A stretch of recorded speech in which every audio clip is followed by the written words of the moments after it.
जो भी charge close loop के अंदर रखा होगा, जो भी चार्ज क्लोज लूप के अंदर रखा होगा, तो उसके थ्रू जो नेट फ्लक्स डेवलप होगा वो हमेशा हमेशा Q अपॉन एप्सिलॉन टाइम्स के इक्वल होगा। तो स्टेटमेंट आपको कभी नहीं भूलना है। गुड मॉर्निंग दोस्तों, आज हम लोग एक बार फिर अपने एक नए टॉपिक के साथ, जिस टॉपिक का नाम है आपका गॉस थ्योरम। बहुत सारे बच्चों ने मुझे बोला कि सर प्लीज हमें गॉस थ्योरम एक्सप्लेन करिए। बहुत सारे बच्चों ने मुझे बोला कि सर गॉस थ्योरम इस तरीके से एक्सप्लेन करिए कि हम उसके स्टेटमेंट को कभी ना भूलें। तो आज मैं आपको गॉस थ्योरम एक्सप्लेन करूंगा और उसके स्टेटमेंट को इस तरीके से बताऊंगा कि आप उसको चाहते हुए भी, अगर आप चाहेंगे मैं भूल जाऊं तब भी आप उसके स्टेटमेंट को कभी नहीं भूलेंगे। तो आज का जो टॉपिक है हमारा वो है गॉस थ्योरम। और गॉस थ्योरम पढ़ने के लिए, समझने के लिए, सीखने के लिए मुझे फ्लक्स, इलेक्ट्रिक फ्लक्स आना बहुत जरूरी है। और इलेक्ट्रिक फ्लक्स की दो वीडियो मैं पहले ही ऑलरेडी आपको प्रोवाइड कर चुका हूं, अपने उसमें लेक्चर दे चुका हूं आपको इलेक्ट्रिक फ्लक्स के बारे में। तो आप वहां पर उसको जाकर देख सकते हैं, सीख सकते हैं, समझ सकते हैं, देन आप लोग गॉस थ्योरम सीखेंगे। और जिसने भी देख रखा है वो सीधे गॉस थ्योरम देखेगा आपका और समझेगा गॉस थ्योरम, गॉस ने अपने स्टेटमेंट में, अपनी थ्योरम के स्टेटमेंट में क्या बोला। ठीक है, गॉस थ्योरम ने बोला था, गॉस थ्योरम में बोला गया है, गॉस ने बोला था कि जब भी किसी भी चार्ज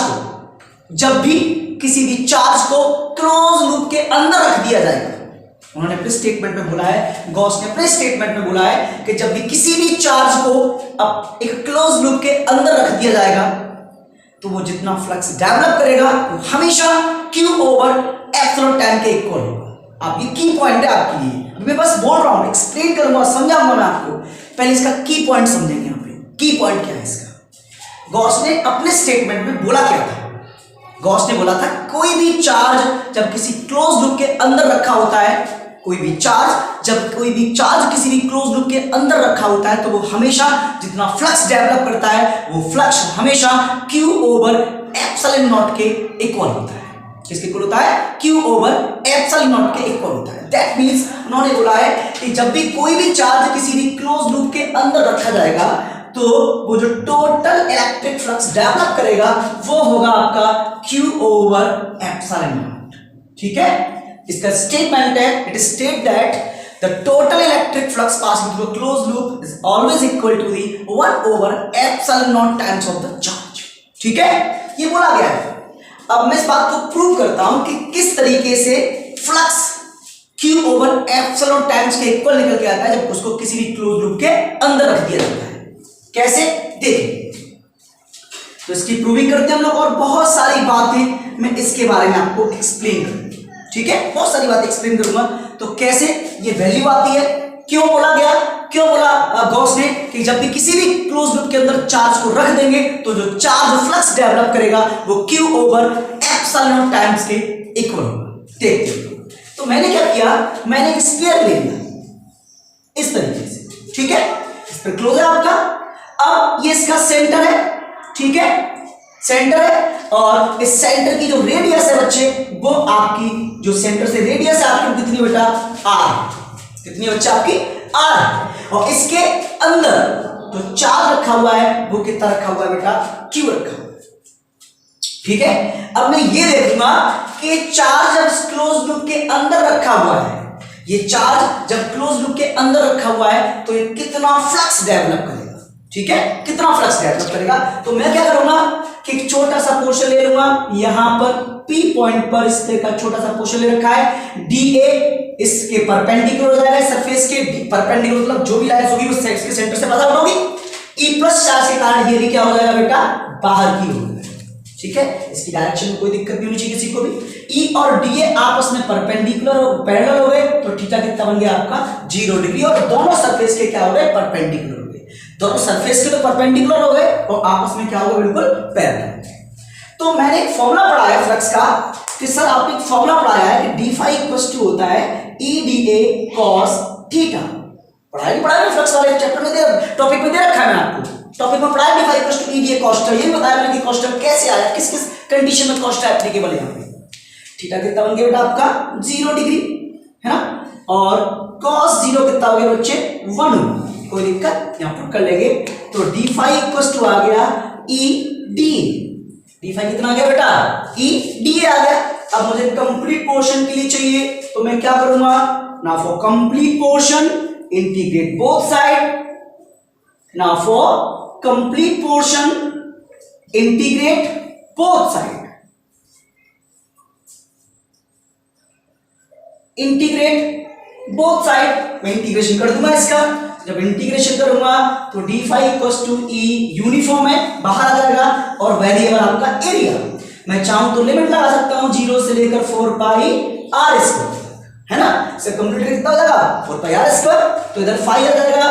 ई आप जानते हैं ई की वैल्यू क्या होती है 1/4 pi epsilon not q over r square, और इसका पूरा एरिया हो जाएगा 4 पाई आर स्क्वायर। 4 पाई से 4 पाई और आर स्क्वायर से आर स्क्वायर। दैट मीन्स जो फ्लक्स आया वो आया 1/एप्सिलॉन नॉट इंटू क्यू, और आप इसी को लिखते हैं phi equals to q over epsilon not. That means कि जो चार्ज इस लूप के अंदर रखा हुआ था, समझिए आप मेरी बात को, जो चार्ज इस लूप के अंदर रखा हुआ था उसने कितना फ्लक्स डेवलप कर दिया Q ओवर एप्सिलॉन नॉट। तो अब आपको मेरा स्टेटमेंट समझ में आएगा, मैं जो क्या बोल रहा था स्टार्टिंग में वो समझ में आएगा तुम्हें कि बच्चे गॉस ने बोला था कि जब भी कोई भी चार्ज किसी भी क्लोज लूप के अंदर रखा होता है, जब भी कोई भी चार्ज क्लोज लूप के अंदर रखा होता है तो वो जो फ्लक्स डेवलप करता है वो Q ओवर एप्सिलॉन नॉट के इक्वल होता है। आपको कभी नहीं भूलना। आपसे कोई भी पूछता है कि what is statement of flux Gauss theorem, तो आप सिंपल सा बोल देंगे कि सर जो फ्लक्स डेवलप होगा किसी भी चार्ज के कारण, जब वो चार्ज किसी भी क्लोज लूप के अंदर रखा हुआ तो वो हमेशा Q ओवर एप्सिलॉन टाइम्स के इक्वल होगा। ठीक है, सो कोई दिक्कत नहीं होनी चाहिए, किसी को कोई दिक्कत नहीं होनी चाहिए, किसी को कोई परेशानी नहीं होनी चाहिए, बिल्कुल आप तसल्ली से देखेंगे। अब आप यहां पर एक बात सीख रहे हैं, क्या सीख रहे हैं आप यहां पर सीख रहे हैं कि सर इसका मतलब इसमें तो कहीं पर भी डिस्टेंस तो आई नहीं, शेप और साइज तो कभी आया नहीं है, और अगर मैं इस चार्ज को बाहर रखूंगा तो फ्लक्स कितना डेवलप होगा। यानी बहुत सारी बातें आपके मन में आ रही होंगी कि सर ये चार्ज अंदर है तब तो आप बोल रहे हैं, जब ये चार्ज अंदर रखा हुआ है तब तो आप बोल रहे हैं कि सर जो भी टोटल फ्लक्स डेवलप होगा वो Q upon epsilon not times के इक्वल होगा। बट सर यही चार्ज अगर बाहर रखा हो, है ना, बट अगर यही इसकी रेडियस में ट्वाइस कर दूं, इसी की रेडियस में दोगुनी कर दूं, तो सर फ्लक्स पे क्या इफेक्ट पड़ेगा। मेरे दो क्वेश्चन हो गए। पहला क्वेश्चन क्या हुआ कि अगर मैं इसकी रेडियस दोगुनी कर दूं तो फ्लक्स पर क्या चेंजेस आएंगे, पहली बात। दूसरी बात, अगर ये चार्ज बाहर रखा हो तो सर फ्लक्स कितना डेवलप होगा। समझ में आ रहा नहीं आ रहा है? तो आपको सबसे पहले अभी ये समझना है, कि गॉस ने अपने स्टेटमेंट में बोला था, मेरा की पॉइंट है, आप कभी भूलेंगे नहीं, अगर हमेशा याद रखेंगे तो, कि जब भी कोई भी चार्ज किसी भी क्लोज लूप के अंदर रखा होता है तो वो जो फ्लक्स डेवलप करता है वो हमेशा Q upon epsilon not times के इक्वल होता है। समझ में आ गया ना? तो ये मैं आपको आगे पढ़ाता हूँ, आगे एक्सप्लेन करता हूँ। पहले एक बार पूरा देखेंगे आप लोग, तो आप पूरा देखेंगे तसल्ली से, और फिर मैं आपको आगे कंटिन्यू करवाऊंगा। ठीक है, तो देखिए आप लोग, है ना, आपने लिख ही लिया होगा, आपको समझ में आ गया होगा कि जब भी कोई भी चार्ज किसी क्लोज लूप के अंदर रखा होता है तो जितना वो फ्लक्स डेवलप करता है वो Q अपॉन एप्सिलॉन नॉट के इक्वल होता है। तो अब मेरे जो दो क्वेश्चंस थे आपके लिए, वो कौन से क्वेश्चंस थे। पहला क्वेश्चन था कि अगर सर मैं इस रेडियस को दोगुना कर दूं, कितना कर दूं, दोगुना कर दूं, तो क्या होगा। तो देखते हैं हम लोग, है ना, अगर मैं इस रेडियस को दोगुना कर दूं, देखिए अगर मैं इस रेडियस को दोगुना कर दूं, है ना, ऐसे कर दूं, ऐसे इस तरीके से, है ना, इस तरीके से, इसको भी रफ कर दूं नीचे वाले को, है ना, अगर इस रेडियस को दोगुना कर दूं इस तरीके से, ठीक है, यानी अब जो पॉइंट है ये वाले, ठीक है, इस तरीके से ये 2r ले लूं, क्या ले लूं बच्चे, 2r ले लूं, ये ले लिया मैंने 2r। रेडियस पहले r के कितनी कर दी मैंने 2r, अब इसका p पॉइंट यहां ले लिया, ठीक है। अब इधर ही तो dA हो जाएगा आपका परपेंडिकुलर टू दी सरफेस, उधर ही क्या हो जाएगा आपका E। अब पहले रेडियस कितनी थी, r थी, अब कितनी है 2r। तो फ्लक्स पर क्या चेंज आएगी, ठीक है, फ्लक्स पर क्या चेंज आएगी, तो देखते हम लोग। तो करते फ्लक्स निकालेंगे तो d फाई बराबर क्या हो जाता है, EDA cos थीटा, थीटा कितना बनना है 0 डिग्री, तो cos 0 कितना हो गया 1 हो गया, ठीक है। यहां पुट करेंगे तो d फाई इक्वल टू हो गया आपके पास EDA। कंप्लीट पोर्शन के लिए आप हमेशा क्या करते हैं बच्चे, इंटीग्रेशन। कंप्लीट पोर्शन के आप इंटीग्रेशन कर देंगे तो d phi equal to E of integration d। इधर 5 आ जाएगा, इधर E की वैल्यू हो जाएगी 1/4πε0 Q ओवर। अभी आपने पढ़ा था आर स्क्वायर, क्या पढ़ा था? R square. क्या पढ़ा था? R square. क्यों पढ़ा था? क्योंकि यहाँ पर केवल आर था, लेकिन अब आर की प्लेस पर क्या है यहाँ पे? 2r। तो यहाँ लिखेंगे आप 2r का स्क्वायर इनटू, अभी आपने इसका एरिया कितना पढ़ा था? 0 से 4 पाई आर स्क्वायर। क्या पढ़ा था? 0 से 4 पाई आर स्क्वायर। लेकिन अब इस आर के प्लेस पर क्या आ जाएगा? 2r का स्क्वायर। समझ में आ गया ना? आ गया ना समझ में? आ रहा नहीं आ रहा? आना चाहिए। पहले r था, क्या है? 2r। ठीक है, तो कोई दिक्कत नहीं होनी चाहिए। तो यहाँ पे आप लिख सकते हैं इसका एरिया कितना हो जाएगा? 4 पाई इंटू 4r का स्क्वायर। 4 पाई इंटू 4r का स्क्वायर। ऐसे कितना हो जाएगा? ये कितना हो जाएगा? ये भी हो जाएगा आपका 4r का स्क्वायर। तो 4r स्क्वायर 4 पाई से 4 पाई, देन 5 इक्वल्स टू कितना आ गया? 1/ε0 इंटू क्यू। दैट मीन्स इसका मतलब ये हुआ कि सर आपने अगर रेडियस को भी चेंज कर दिया, बढ़ा दिया, बहुत ज्यादा इंक्रीज कर दिया, 10 गुना बढ़ा दिया, तब भी इसके फ्लक्स पर कोई भी चेंजेस नहीं आए। तब भी इसके फ्लक्स पर कोई भी चेंजेस नहीं आया। इसका मतलब सर जो चार्ज है, जो फ्लक्स है, वो आपका चार्ज के थ्रू जो डेवलप हो रहा है वो शेप, साइज, रेडियस पर डिपेंड नहीं कर रहा। तो ये बात तो प्रूव होगी आपकी। अच्छे से आपको समझ में भी आ गया कि जो आपका फ्लक्स है, जो किसी भी चार्ज के थ्रू, जब वो चार्ज किसी क्लोज लूप के अंदर रखा होता है तो वो उसकी रेडियस पर डिपेंड नहीं करता। क्लियर हुआ आपको? अच्छे से एकदम मजा आ गया, नहीं आ गया? तो ये बात क्लियर होगी आपको, वो रेडियस से साइज पर डिपेंड नहीं कर रहा है। अब बात करते हैं हम लोग इसके सेकंड पॉइंट की। अगर ये चार्ज सर बाहर रखा हो तो क्या होता? तो बात करते हैं। तो इसको कोई दिक्कत तो नहीं है, आप इसको अच्छे से देख लें, समझ लें। ठीक है, आप एक बार इसको अच्छे से देख लें। ठीक है बेटा, तो आपको क्लियर हो गया वो अच्छे से, एकदम मजे तरीके से एकदम। ठीक है, तो देख लें आप लोग। फिर मैं इसको रफ करता हूं। ठीक है, तो अब मैं इसको रफ करता हूं। तो पहला क्वेश्चन में आ गया, it does not depend upon the shape, size and radius of the loop. ठीक है, ये डिपेंड ही नहीं कर रहा है। क्यों देख रहे हैं आप लोग? जो आर के लिए निकला था वही किसके लिए निकला है? 2r के लिए निकला है। तो ये तो हमने 2r के लिए निकाला है ना, किसके लिए निकाला है? 2r के लिए। ये किसके लिए निकाला था हमने? r के लिए। तो देखो दोनों की वैल्यू बिल्कुल सेम आई है, नहीं आई है? बिल्कुल सेम आई है। इसका मतलब शेप और साइज पर वो डिपेंड नहीं कर रहा। और बिल्कुल आपको कोई दिक्कत, बिल्कुल भी कोई कंफ्यूजन नहीं होनी चाहिए, बिल्कुल भी। ठीक है बेटा, अब बात करते हैं हम उसके, अगर इस चार्ज को मैं बाहर रखूं तो नेट फ्लक्स कितना आएगा उसकी बात करता हूं।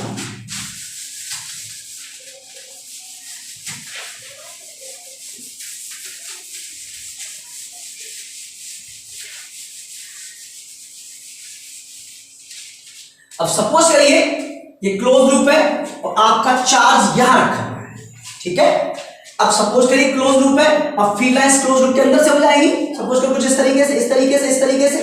ठीक है, और ये इसका सेंटर है। ठीक है, ठीक है। अब मैं देखता हूं ई की डायरेक्शन तो इस साइड हो जाएगी, इस साइड हो जाएगी, इस साइड हो जाएगी, लेकिन एरिया की डायरेक्शन कहां हो जाएगी? सरफेस के परपेंडिकुलर, कुछ इस तरीके से, है ना। तो ये डी ए की डायरेक्शन हो गई, है ना। अब ऐसे ही यहां ई की डायरेक्शन ये हुई और ये डी ए की डायरेक्शन हो गई सरफेस के, क्या बेटा? बिल्कुल परपेंडिकुलर, इस तरीके से। ठीक है, डी ए। तो ये ई और ये क्या? D A. ये ई और ये क्या? D A. तो यहां पर एंगल देखिए और यहां एंगल देखिए। ठीक है, सपोज अगर यहां 30 बनेगा तो यहां 120 बनेगा। ठीक है, तो अब जितना फ्लक्स यहां पर डेवलप होगा, जितना फ्लक्स यहां डेवलप होगा, प्लस का या माइनस का, उतना ही डेवलप यहां पे हो जाएगा। तो जब नेट फ्लक्स निकालेंगे तो क्या हो जाएगा? जीरो। क्या हो जाएगा? जीरो। नहीं समझ में आ रहा? नहीं समझ में आ रहा? अरे भैया, यहां पर एरिया की और ई की डायरेक्शन देखिए, यहां बनने वाला एंगल देखिए दोनों के बीच में, यहां बनने वाला एंगल देखिए दोनों के बीच में। ठीक है, डी फाई बराबर E D A cos theta यहां लगाइए, डी फाई बराबर E D A cos theta यहां लगाइए। तो एक तरफ प्लस का आएगा, एक तरफ किसका आएगा? माइनस का आएगा। ठीक है, तो इसका मतलब जब टोटल फ्लक्स निकालूंगा तो क्या हो जाएगा? जीरो। ये बात मैं आपको समझना चाहूंगा अपने इलेक्ट्रिक फ्लक्स वाले टॉपिक में। ठीक है बेटा, तो इसका मतलब ये हुआ, आपने एक बात और सीखी है कि सर किसी भी क्लोज लूप के अंदर जितनी लाइन जाएंगी उसके क्लोज लूप से उतनी ही बाहर निकलेंगी, जितनी अंदर बसेंगी वहां से उतनी ही बाहर निकलेंगी। इसका मतलब ये हुआ कि सर एंटर करने वाली नंबर ऑफ फील्ड लाइंस और एग्जिट करने वाली नंबर ऑफ फील्ड लाइंस दोनों आपस में बिल्कुल क्या है? इक्वल है। तो आपका नेट फ्लक्स क्या हो जाएगा? जीरो हो जाएगा। आप इसको ऐसे भी समझ सकते हैं। अगर आप उसको मैथमेटिकली नहीं समझना चाह रहे, तो अगर आप उसको फील करना चाहते तो समझ सकते हैं किसी भी क्लोज लूप के अंदर चार्ज बाहर रखा हुआ है, तो उस चार्ज के थ्रू जितनी फील्ड लाइंस उसके अंदर जाएंगी, उसके क्लोज लूप से उतनी फील्ड लाइंस कहां जाएंगी बेटा? बाहर जाएंगी। समझ में आ रहा है नहीं आ रहा है? तो जितनी फ्री लाइंस के अंदर एंटर करेंगी वहां से उतनी फ्री लाइंस बाहर निकलेंगी, तो जो नेट फ्लक्स होगा वो क्या हो जाएगा आपका 0 हो जाएगा। ठीक है, तो आप इसके थ्रू भी समझ सकते हैं, एंगल के थ्रू भी समझ सकते हैं। यहां पर भी d5 बराबर EDA cos लगाइए आप लोग, है ना, यहां पर भी d5 बराबर EDA cos लगा लीजिए आप लोग। ठीक है, और जो भी आएगा एक प्लस का माइनस कोई सा ले सकता है, माइनस का एक प्लस का सकता है। ठीक है, जब नेट फ्लक्स निकालेंगे तो वो क्या हो जाएगा बेटा 0 हो जाएगा। इसका मतलब क्या हुआ कि सर अगर चार्ज बाहर रखा हुआ है तो उसके थ्रू जो नेट फ्लक्स डेवलप होगा वो क्या हो जाएगा 0 हो जाएगा। और चार्ज अगर लूप के अंदर रखा हुआ है, चार्ज अगर लूप के अंदर रखा हुआ है तो जो फ्लक्स डेवलप होगा वो Q/ε0 के इक्वल होगा। कोई दिक्कत किसी को, कोई परेशानी किसी को? ठीक है, तो ये सारी बातें आपको अबाउट गॉस थ्योरम समझ में आनी चाहिए। ठीक है, एकदम अच्छे से और बेहतरीन तरीके से समझ में आनी चाहिए। तो अभी मैंने क्या क्या बताया एक बार मैं आपको समझा दूं कि गॉस ने अपने स्टेटमेंट में क्या क्या बोला था, फिर मैं आपको आगे एक्सप्लेन करता हूं। ठीक है, तो गॉस थ्योरम ने बोला था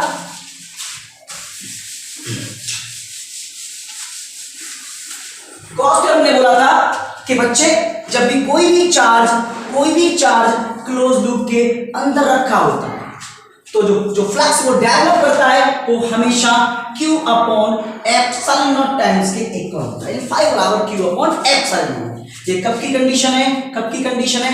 जब बच्चे चार्ज आपके क्लोज लूप के अंदर रखा होता है। दूसरा पॉइंट बताया कि फ्लक्स कभी भी शेप और साइज पर और रेडियस पर डिपेंड नहीं, डज नॉट डिपेंड। ठीक है, डज नॉट डिपेंड नहीं करता। इसके बाद और बता दिया उन्होंने कि ध्यान रखना, अगर आपका चार्ज इस क्लोज लूप के बाहर रखा हुआ है, आउटसाइड ऑफ द क्लोज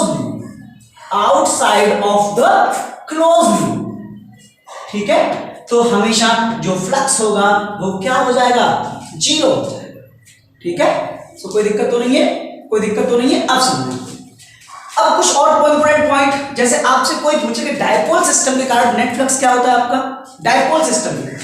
ठीक है, तो डायपोल सिस्टम पर जो नेट चार्ज होता है वो क्या होता है बच्चे 0।